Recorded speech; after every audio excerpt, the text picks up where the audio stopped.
Hello, everyone. I think Cloud Imperium has just admitted something Star Citizen players have been saying for years, and because of it, they've delayed one of the biggest updates planned for this year. Now, if you've seen the headlines, you'll probably think this is all about Siege of Orison getting pushed back, but honestly, I think that's the least interesting part of the announcement because hidden inside CIG's roadmap update is something much bigger. It looks like they've fundamentally changed how they're building Star Citizen, and if they actually stick to it, this could end up being one of the most important roadmap updates we've had in a long time. Let's start with what actually happened. Alpha 4.83 is now live and brings back the Xeno threat event. If you've played it before, you already know it's one of Star Citizen's biggest dynamic events combat logistics, cargo, large fleet battles. It's one of the few events where almost every gameplay profession has something meaningful to do. So if you've been waiting for a reason to jump back into the game, this is probably your best opportunity before Alpha 4.9 arrives. But while everyone has been playing Xeno Threat, Cloud Imperium quietly dropped another announcement that completely changed the roadmap. Here's what changed. Siege of Orison has officially moved out of Alpha 4.9. Instead, it's now scheduled for Alpha 4.n. Along with it goes the new instancing technology that powers the event on paper. That's only about 4 weeks, but that's not what caught my attention. It was why they delayed it. CIG says that after the release of Alpha 4.8, they went back and reviewed feedback from almost every source imaginable issue council, Spectrum, Reddit, internal QA, player reports, community feedback, and apparently they all pointed to exactly the same problem. The game simply isn't stable enough.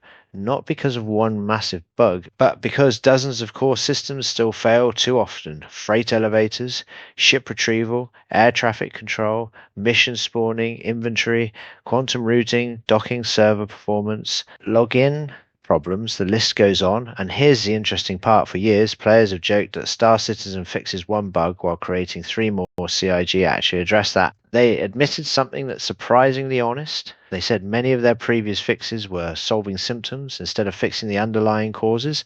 That might sound like a small difference.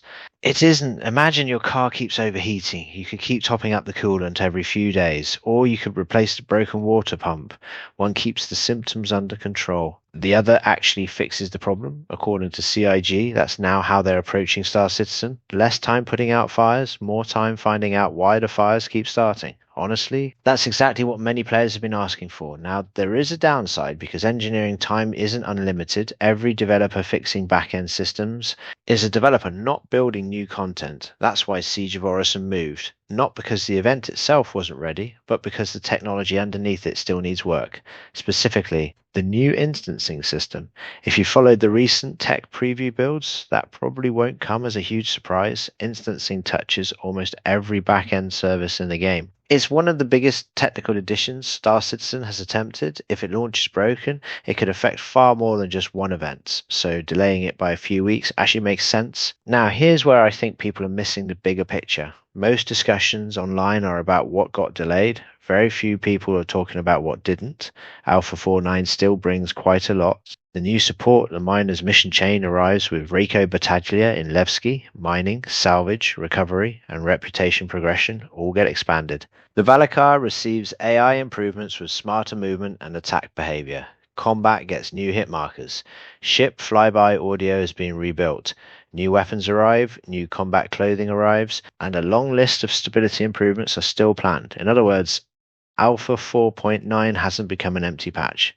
It's becoming something else, a quality update. Then Alpha 4.10 becomes the feature update. That's where we should now expect Siege of Orison, the new instancing system, super heavy armor, the Vendetta heavy machine gun, updated Ninetales armor, additional Rico Battaglia content, item recovery improvements, fuel balancing, and everything that relies on those new back-end systems if the schedule holds. It's only around a month later. Now, here's the question. Was this the right decision? Personally, I think yes, and I don't say that very often. After Alpha 4.8, I think Cloud Imperium had two choices.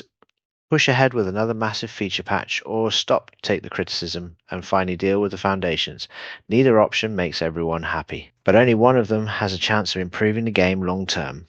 Because let's be honest, nobody enjoys losing cargo because an elevator broke. Nobody enjoys claiming the same ship 3 times. Nobody enjoys fighting the inventory. Those problems hurt Star Citizen every single day. Fixing them might not generate exciting trailers, but it probably does more for the game than adding another weapon or another mission. Of course, this announcement also puts pressure on CIG. They've effectively asked players to trust them. If Alpha 4.9 launch is noticeably more stable, people will probably say the delay was worth it.